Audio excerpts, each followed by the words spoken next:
Why was this movie even called Scream 7? Wouldn't the more logical choice be to call it 6-7? Yep, that's right. This week I watched the 2026 horror legacy sequel that was Scream 7, starring Neve Campbell and Courtney Cox, and Joel McHale, joined by Matthew Lillard and Isabel May, and is about some scheme with fans of the past murdering more people in a self-aware way or something.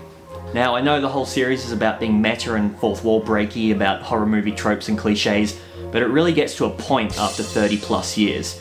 Was this movie specifically designed to parody especially bad legacy sequels or something? Because that's what it feels like. Every time a cliche is brought up by a self-aware character, the movie then immediately does that exact cliche a scene later with no element of subversion or commentary.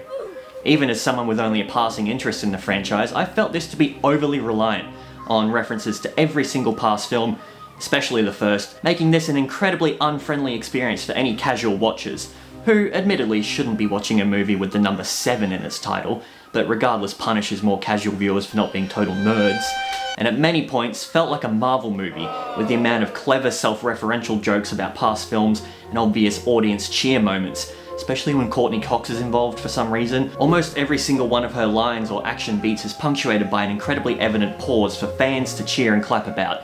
Despite appearing as a pretty unlikable character in this film, I don't know if that was just me, even as someone who doesn't really care about the existing characters or films, I still tried to give this thing the benefit of the doubt and hoped maybe it would give me something digestible as a potential new fan, but everything was so overcrowded with reference after reference that they forgot to include anything new.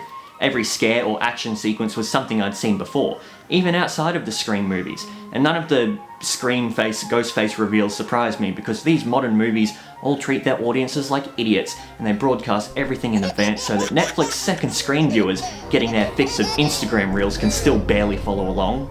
Couple all that with a plot about using AI to resurrect dead characters without actually any worthwhile commentary on the longevity and diminishing relevance of supposedly still beloved franchises like these, and the end result is some congratulatory slop I can only give 3 thumbs out of 10. Don't come at me for not being a fan, because the way I watch this franchise get treated, I'm sure I'd rate it even lower if I was a fan. That's a wrap, and thanks for watching.